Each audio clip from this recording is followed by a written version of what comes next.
l'Institut Marie-Axe, Charlotte Marciassi et Françoise Etienne pour leur invitation pour parler d'un sujet qui me passionne, l'écriture.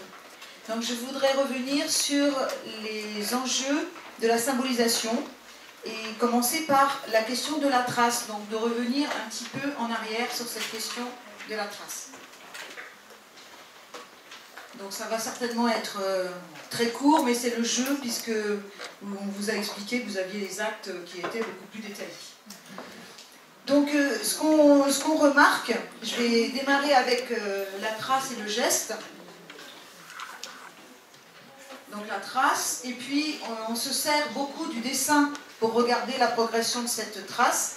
Ce qu'on remarque, c'est que la trace graphique arrive extrêmement précocement chez tous les individus, très naturellement, sauf quand leur handicap est trop lourd, et que c'est très lié à l'émergence du langage articulé.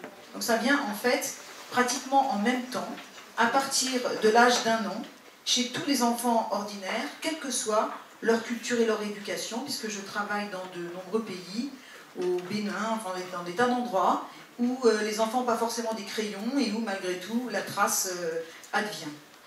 Cette trace succède au sensoriel indicible et aux mouvements qui sont désordonnés, qui sont de l'ensemble du corps. Donc le mouvement, on l'a bien vu depuis ce matin, va se concentrer petit à petit sur la main et ça va exprimer toutes les émergences pulsionnelles dans un trajet qui va du geste, donc sans trace, à une trace primaire qui est au début une griffure, un dépôt de substance, puis à la trace qu'on pourrait qualifier de graphique.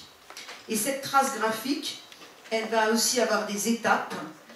D'abord un dessin qui n'est pas figuratif, puis qui va devenir figuratif, et qui plus tard donnera la trace écrite, qui comme vous le savez a la même racine. Donc c'est de ce voyage du corps au signe, du signe jusqu'à la symbolisation, on pourrait dire aussi de l'intime au social, parce que la trace c'est aussi un don qui est toujours pris dans une relation, un échange humain. C'est de ce voyage où se marquent les facilités et les aléas, ce voyage qui raconte les étapes mouvementées de la conquête par chacun de l'altérité, parce que c'est relation et aussi différenciation. Et pour avoir beaucoup travaillé avec des autistes depuis beaucoup d'années, je sais que l'endroit où la trace achoppe, c'est pas seulement un endroit technique, c'est aussi et surtout un endroit relationnel. Donc l'un n'empêche pas l'autre. Nous travaillons tous ensemble dans des institutions qui essayent d'aider les personnes en difficulté. Et ce qui est extrêmement opérant aussi dans le travail qui a été décrit depuis ce matin, c'est bien sûr l'écoute, l'empathie, l'ancrage relationnel, la compréhension de ces objectifs de symbolisation. Donc c'est de ça que je veux témoigner, parce que la pulsion à s'exprimer, la pulsion à créer des formes graphiques, des formes plastiques, des formes dansées, ce qu'on appelle la Gestaltung, pour reprendre Prinzhorn. Cette pulsion, elle est universelle, elle est puissante chez tous les humains, même si on sait que pour les autistes, par exemple, ça peut être difficile. Donc je vais appeler pré-dessin cette trace graphique, qui est d'abord découverte par hasard. L'enfant va tenir un traceur sans même s'en rendre compte, il va gigoter parce qu'il gigote tout le temps, il va y avoir un mur à côté, ça trace. Au début, il ne se rend pas trop compte de ce que c'est, et puis ensuite, il s'aperçoit que chaque fois qu'il fait un certain geste, en poussant un certain cri, la trace advient. Donc ensuite, il se demande si c'est le cri qui a produit la trace, il essaye, ça ne marche pas, vous connaissez toutes les réactions circulaires piagétiennes, jusqu'au moment où il fait le lien trace, geste, et à ce moment-là, on est aux alentours d'un an, dans une trace qu'on peut qualifier de volontaire. Donc ce mouvement volontaire qui va faire se rencontrer un traceur et un support. Le traceur au début c'est le corps, puis petit à petit ça sera un bâton, un crayon, un pinceau, un feutre, une craie, et un support qui au début pourrait être aussi le corps, qui pourrait être le mur, et puis étape ultime, la feuille et le support détachable. Parce que c'est pas du tout pareil de tracer sur quelque chose de dur, un mur ou quelque chose comme ça, le sol ou le corps du voisin, que de tracer sur une feuille qui peut se détacher. C'est pas du tout pareil au niveau de la séparation sur laquelle je vais insister. Donc vous voyez, je vous montre cette évolution. Par exemple, ce que j'ai choisi, c'est de vous montrer le signe soleil de 3200 ans avant Jésus-Christ dans la cunéiforme. Vous voyez l'évolution sur la ligne du bas, ou bien le signe O, ici, avec son évolution. Et vous voyez qu'au fur et à mesure que le temps passe, on va perdre en fait cet ancrage direct au corps, ce qui est une évolution et en même temps un énorme risque, parce que quand ce lien n'existe plus, on parlait de patients qui étaient comme décalés de leur corps, trop pris dans l'intellectuel, comme vous avez nommé ce matin les enfants précoces, c'est tout à fait à ça que ça me fait penser. Et puis vous voyez les tablettes avec les trous, et donc ces premières écritures cunéiformes par exemple. Donc si je reprends sur cet ancrage du symbole, on a vu que tracer, dessiner, écrire, ça s'appuie sur le sensoriel autant que sur la pensée. Pour pouvoir poursuivre cet aboutissement jusqu'à l'écriture, on va avoir des questions assez complexes, parce qu'il faut à la fois intégrer le corps et accepter la différenciation. Or, l'écriture a toujours été un révélateur culturel et social.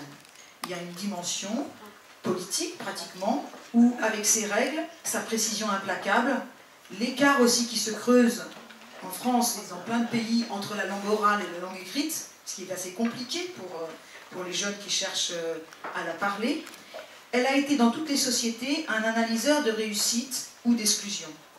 Un humain sur deux de plus de 20 ans connaît peu ou mal l'usage de l'écrit. Statistique de Bentolina. L'illettrisme touche en France 7% des adultes, dont entre 18 et 65 ans. Donc c'est des taux qui sont élevés de difficulté. Et vous savez peut-être qu'en France, la lutte contre l'illettrisme a été déclarée grande cause nationale pour 2013. Donc c'est des choses qui peuvent nous montrer qu'il y a un péril en la demeure et qu'il y a des réflexions qui se passent aujourd'hui. Donc j'ai mis des images de mail art, donc les enveloppes décorées, ce média dont je vous ai parlé, parce que j'ai souvent organisé des réseaux de mail art. Donc ce qu'on peut constater en conclusion, c'est que cette jeune fille qui a été suivie pendant 11 ans, enfant, puis adolescente, puis jeune adulte, qui a été prise en charge avec beaucoup d'abnégation par beaucoup de professionnels, qui se sont d'ailleurs beaucoup disputés autour d'elle, parce que ce genre de patiente, ça fait souvent ça, et aussi ses parents qui ont fait tout ce qu'ils ont pu dans une prise en charge finalement pas si discontinue. Donc elle a finalement franchi toutes les étapes de la symbolisation, de la différenciation, de la mise en mots, et puis, exception qui confirme la règle, elle n'est pas passée apparemment par la trace case écriture, bien qu'un doute, comme je vous l'ai dit, puisse subsister. Ce refus a même semblé être un espace d'appui pour le reste de sa progression. D'ailleurs, on pourrait encore être surpris, comme je vous le disais tout à l'heure, parce qu'il y a des gens qui disent quand même, pour les actions qui l'intéressent, on se demande si elle ne se fait pas des listes de courses ou des choses comme ça. Il y a une éducatrice qui l'aurait trouvé en train de lire son dossier. Ça paraît un fantasme, mais en tout cas, c'était noté dans les observations. Ceci nous montre comment nous pouvons accompagner les sujets en difficulté de symbolisation sur le chemin complexe qui va de la trace primaire à la trace graphique, au langage et à l'écriture, objectif qui, dans certains cas extrêmes, comme celui que j'ai rapporté, peut même être contourné. D'abord en observant et en comprenant leur freinage à se différencier et à symboliser. Ensuite, en soutenant relationnellement et techniquement, en collaboration entre nous et avec les familles, cette évolution au rythme de ce qu'ils peuvent supporter. Parce que quand on va trop vite, vous le savez bien, ça rebloque. Puisque l'obstacle n'est pas seulement technique, intellectuel ou instrumental, et puis en utilisant des moyens très concrets qui repassent, comme ça a été déduit ce matin, par le jeu, le corps, la manipulation, l'argile, dans mon exemple, pour permettre de remettre en mouvement la symbolisation entravée.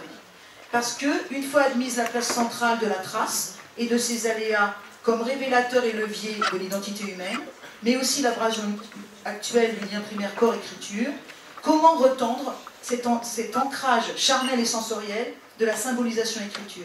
Comment supporter, accompagner son tempo d'acquisition, qui parfois pour nous paraît très long?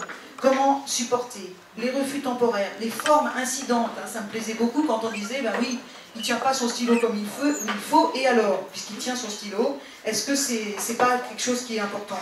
Et en imaginant toutes les passerelles qu'on peut avoir, et que j'ai nommées, pour favoriser cet apprentissage. On peut le plus souvent soigner l'écriture, le plus souvent. Mais l'écriture, bien sûr, ne soigne pas. Comme tout médiateur de l'expression, elle est ce que l'on en fait. Pourtant, pour certaines personnes, elle a pu devenir un lieu de survivance. Et je voudrais nommer, pour finir, les écritures individuelles qui ont pu sauver des vies, ou sauver la vie des lecteurs qui les ont lues, Je cite que quelques-uns: Jeannette Fram, Un ange à ma table, Primo Levi, le système périodique, etc. Antonin Artaud, Anne Frank, Elie Wiesel, Marie Cardinal, Emmanuel Laborie, etc. Donc la façon dont le sujet peut ensuite, quand il a récupéré l'écriture, s'il la récupère, s'en servir pour son avancée et pour sa construction. Là où le sujet traverse avec intensité cette jouissance et cette douleur du contact et de la retrouvaille à soi-même, en même temps que de la composition avec l'autre social. Donc il y a des mots asservis, et puis il y a des mots retendus d'énergie, et finalement, c'est à une combinaison rythmique, vivante, abstraite et subtile, de la chair, le corps, et de la lettre, que naît la signature au monde.